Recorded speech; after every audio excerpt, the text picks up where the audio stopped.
ipapakita ko sa inyo kung gaano kalaki ang mga bahay dito. Yan. Ito yung kapitbahay namin dito. Yan. Tignan nyo siya. 'Di ba? Bungalow din yung bahay. Social, 'di ba? Ayan. Yan, bahay nila yan.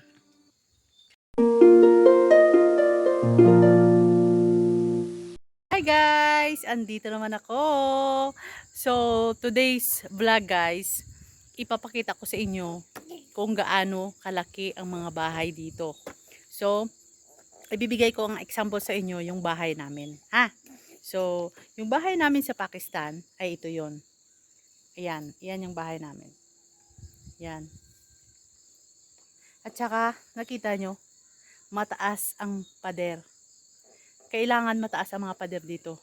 Kasi, bakit siya kailangan? Dahil para, yung secure ang pamilya sa loob ng bahay.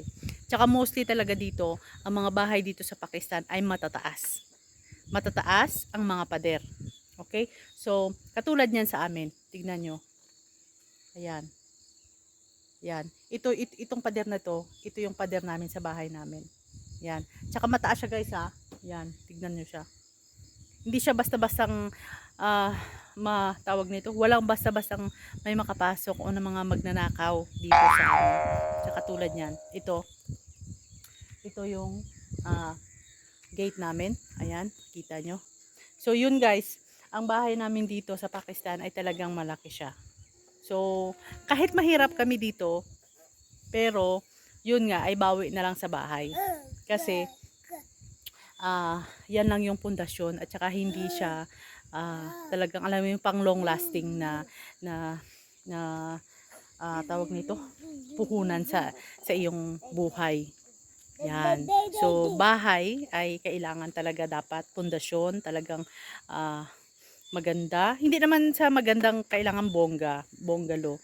I mean talagang ang pundasyon ay talagang alam mo 'yon, long lasting. Hey, hi. Ayan na guys. So papunta tayo sa likod ng bahay. So ito siya guys. Ayan yung tangke namin sa taas. At saka ito yung likod ng bahay namin guys. Tignan nyo siya. Ayan. Ayan. At saka kita nyo to, kita nyo yung ano na yan. Actually hindi na sa amin yan. Bali bahay yan ng kapatid ng tatay namin dito. Bali brother niya itong may-ari ng bahay na ito na may gate. Tignan nyo siya. Ayan, mataas din yung pader nila. Pero sa amin kasi, nasa taas kami. So mataas talaga yung pader. Tignan nyo siya guys. Ayan yung anak ko. Ayan, talagang mataas talaga siya. Ayan. Ayan. Mataas siya guys. So yun ang bahay namin dito sa Pakistan. So guys, balik tayo sa taas. Balik tayo doon sa taas guys. Wait lang. So ayun na guys, balik tayo sa taas. Ayan. Kung makikita nyo ito, itong bahay na ito. Ayan. Alam nyo ba? Ipapakita ko sa inyo. Bahay ito ng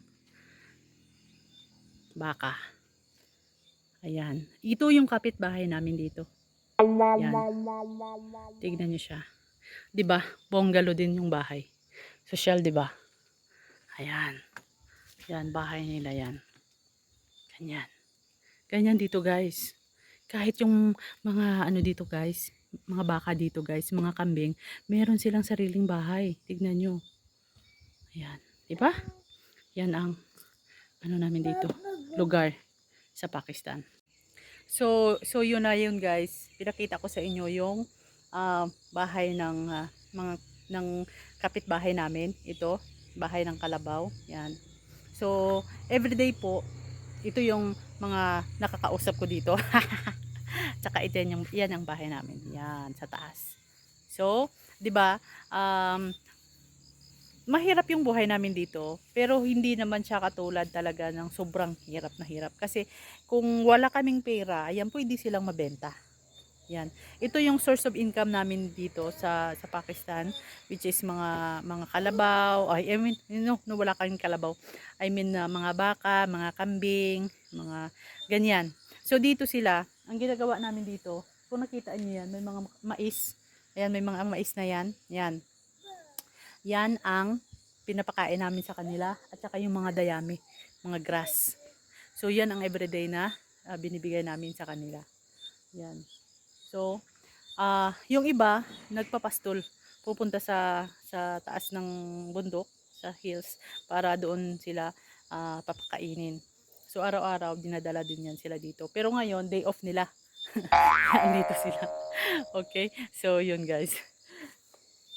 So, yun. Tignan nyo siya. Yan ang bahay namin dito. Yan ang kabuhayan namin dito sa Pakistan. Tsaka, shout out pala dyan sa anak. Baby!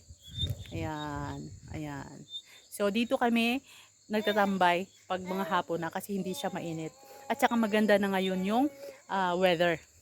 So, hindi na siya masyadong mainit ngayon. Okay? So, kung nakikita nyo din, doon sa may taas na yon, bahay din yun ng, ayan yung open na yan, bahay din yan ng mga baka din. At saka kambing. At saka yan, ay, nagmamayari niyan ay ang pamilya din siya dito. Kumbaga, itong circle na dito ay mostly pamilya. Kasi ito, ang lupa nila dito, yan, pamilya yan. Kaya nga sa previous video ko, kung nakita ninyo, doon sa mga, doon guys, yan, yung mga hills na yan guys. Yan. Hindi naman sa pagmamayabang, sila ang nagmamayari dito guys. Pamilya. Yan, pamilya ng asawa ko. Sila ang nagmamayari. Kita niyo yung mga yan dyan, yan yung bukid na yan. Yan. Mga yan. Sila ang nagmamayari dito guys. Yan. Kaya, ganun ang buhay ko dito sa Pakistan. Dito lang. Okay? So, ito yung kapaligiran ko dito. Ito yung makikita ko dito everyday. Mga, mga baka, mga kambing, yan dito. Okay? Tsaka yung anak ko, tignan nyo. Yan. Hello. Say hi. Okay guys. Yan. Diba? Ipakita ko yung kabilang side ng bahay namin.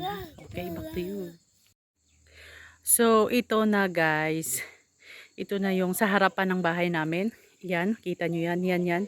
Ayan ay ang entrance ng guest room namin. At saka yun yung main gate namin. Okay? So, yan yung labas ng bahay namin guys. So, ito din. Ito na yung likod ng bahay namin, likod. Nakita nyo yan, may gate na yan. Yan ay isa sa mga pamilya din nila, bahay din ng isa sa pamilya nila, 'di ba? Connect lang. At saka ito din, isang gate na yan. Yan ay kapatid ng tatay namin dito din, na babae. So, yan, connect lang din guys. Yan, napakalaking gate nila, 'di ba? At saka yung pader din nila, tignan nyo siya, mataas talaga. Yan, mataas.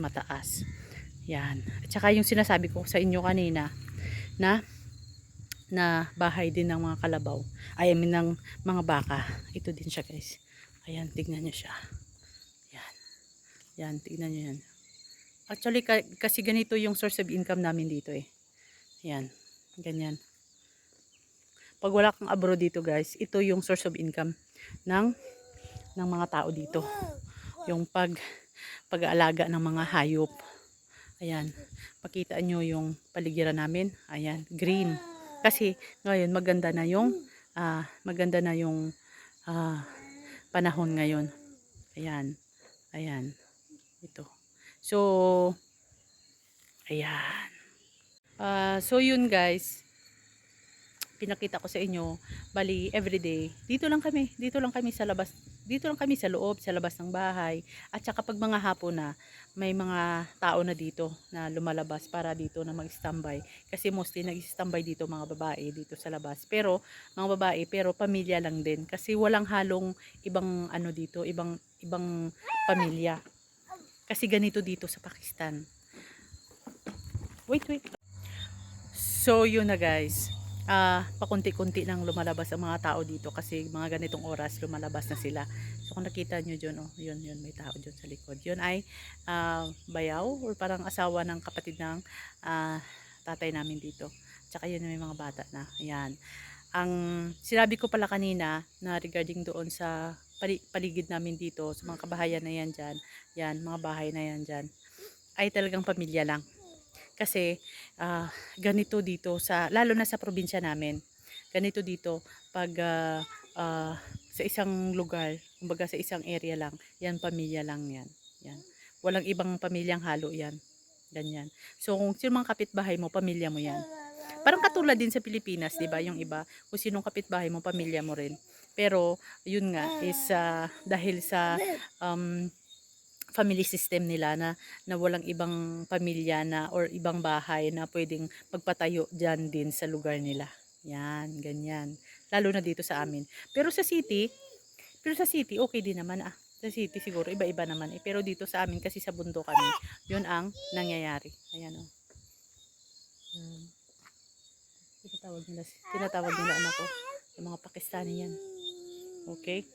So yun. At saka, yun na guys, makikita nyo. Yan ang buhay namin dito. Okay? So, thank you for watching. At saka sa mga hindi pa nanood, manood na sa aking videos para makita ninyo yung buhay namin dito. Ay, sorry. Natakot ako. Kala ko pupunta yung baka. So, sa mga hindi pa nanood, manood na. At saka mag-subscribe na kayo sa akin YouTube channel. Okay? Para makita ninyo yung buhay namin dito sa bukid ng Pakistan. Okay? So, thank you for watching. Salamat. Bye-bye.